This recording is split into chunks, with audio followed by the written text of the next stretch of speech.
जय श्री कृष्णा। जय श्रीमन नारायण। मेरे भक्ति सागर चैनल में आप सभी भक्तों का स्वागत है। महा महीना का 13वां अध्याय का महात्म्य, इसे जरूर सुने। जय श्री कृष्णा। वैकुंडल कहने लगा कि तुम्हारे वचनों में मेरा चित्त अति प्रसन्न हुआ है, क्योंकि सज्जनों के वचन सदैव गंगा जल के सदृश पापों का नाश करने वाले होते हैं। उपकार करना तथा मीठा बोलना सज्जनों का स्वभाव ही होता है। जैसे अमृत मंडल चंद्रमा को भी ठंडा कर देता है। अब कृपा करके ये भी बताइए कि किस प्रकार मेरे भाई का नरक से उद्धार हो सकता है। तब दूत कुछ देर ज्ञान दृष्टि से विचार कर मित्रता रूपी रस्से से बंधा हुआ बोला कि हे वैश्य, यदि तुम अपने भाई के लिए स्वर्ग की कामना करते हो तो जल्दी ही अपने 8 जन्म के पुण्य फल को उसके निमित्त अर्पण कर दो। तब विकुंडल ने कहा कि हे दूत, वह पुण्य क्या है और मैंने कौन से जन्म में और कैसे किया है, सो सब बताओ, फिर मैं अपना पुण्य अपने भाई को दे दूंगा। दूत कहने लगा कि वैश्य सुनो, मैं तुम्हारे पुण्य की सब कथा कहता हूँ। पूर्व समय में मधुवन में साल्की नाम का ऋषि था। वह बड़ा तपेश्वरी ब्रह्म के समान तेज वाला था। नवग्रह की तरह उसकी स्त्री रेवती के 9 पुत्र थे, जिनके नाम ध्रुव, ऋषि, बुध, तार, ज्योतिमान थे। इन 5 के गृहस्थाश्रम धारण किया तथा निमोह, चित्तमाह, ध्याननिष्ठ और गुणातग ये 4 संन्यास ग्रहण कर वन में रहने लगे। ये शिखा सूत्र से रहित पत्थर और सोने को समान समझते थे। जो कोई अच्छा या बुरा उनको अन्न देता वही खा लेते और कोई कैसा भी कपड़ा दे देता उसको ही पहन लेते।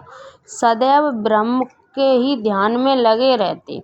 इन 4 के व्रत, शीत, निंदा और आहार सबको जीत लिया। बस चर अचर को विष्णु रूप समझते हुए मौन धारण करके संसार में विचरते थे।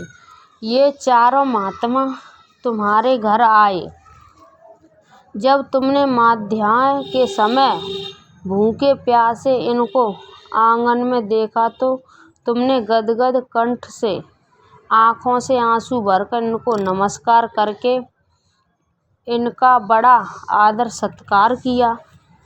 इनके चरणों को धोकर बड़े प्रेम से तुम इनसे कहने लगे कि आज मेरे अहोभाग्य हैं, आज मेरा जन्म सफल हुआ, मुझ पर भगवान प्रसन्न हुए, मैं सन्नाथ हुआ, मेरे माता पिता, पत्नी, पुत्र, गौ आदि सभी धन्य हैं, जो आज मैंने हरि के दर्शन आपके दर्शन किए।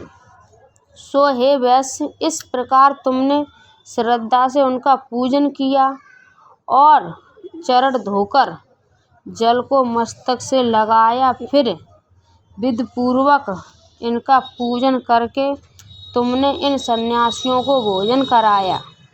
इन सन्यासियों ने भोजन करके रात को तुम्हारे घर में विश्राम किया और ब्रह्म के ध्यान से लीन हो गए। इन सन्यासियों के सत्कार से जो पुण्य तुमको मिला सो मैं भी कहने से असमर्थ हूँ, क्योंकि सब भूतों में प्राणी श्रेष्ठ है। प्राणियों में बुद्धि वाले, बुद्धि वालों में मनुष्य, मनुष्यों में ब्राह्मण, विद्वानों में पुण्य आत्मा और पुण्य आत्माओं में ब्रह्मज्ञानी सर्वश्रेष्ठ हैं। ऐसी ही संगत से बड़े बड़े पाप नष्ट हो जाते हैं। ये पुण्य तुमने अपने पहले 8वें जन्म में किया था। सो यदि तुम अपने भाई को नरक से मुक्त कराना चाहते हो तो ये पुण्य दे दो। सो दूत के ऐसे वाक्य सुनकर उसने प्रसन्नचित्त से अपना पुण्य अपने भाई कुंडल को दे दिया और वह नरक से मुक्त हो गया और दोनों भाई देवताओं से पूजित किए गए सब दूत अपने स्थान को चला गया। इस प्रकार वैश्य ने पुत्र विकुंडल ने अपना पुण्य देकर अपने भाई को नरक की यातना से छुड़वाया। सो हे राजन, जो कोई इस इतिहास को पढ़ता है या सुनता है वह 1000 गोदान का फल प्राप्त करता है। बोलिए कृष्ण कन्हैया की जय, विष्णु भगवान की जय। महामहिना के 13वां अध्याय समाप्त। बोलिए विष्णु भगवान की जय। महामहिना का 14वां अध्याय शुरू।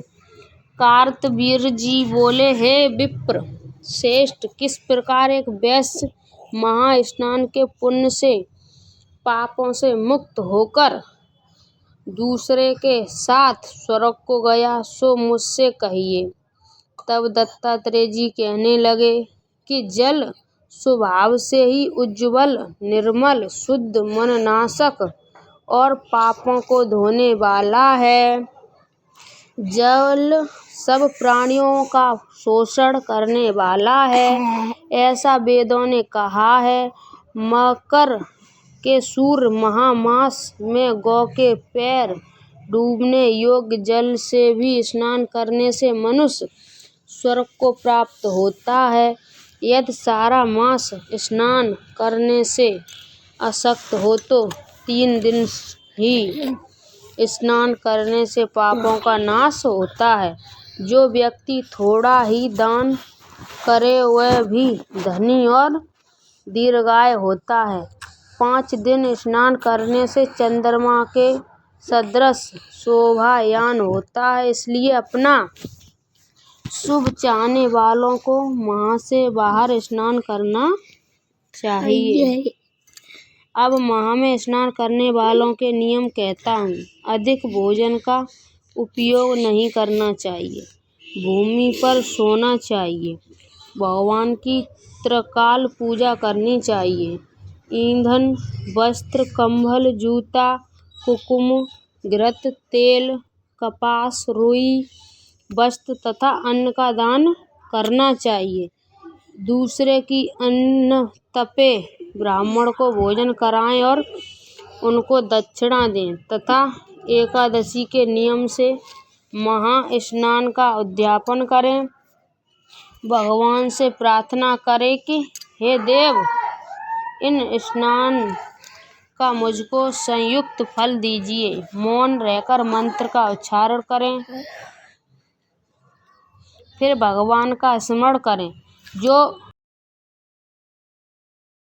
मनुष्य श्री गंगा जी में महा में स्नान करते हैं वे 4000 युग तक स्वर्ग से नहीं गिरते। जो कोई मास में गंगा और यमुना का स्नान करता है वह प्रतिदिन 1000 कपिला गौ के दान का फल पाता है। बोलिए कृष्ण कन्हैया की जय, हनुमान बाबा की जय। महामहिना का 14वां अध्याय का महत्व समाप्त।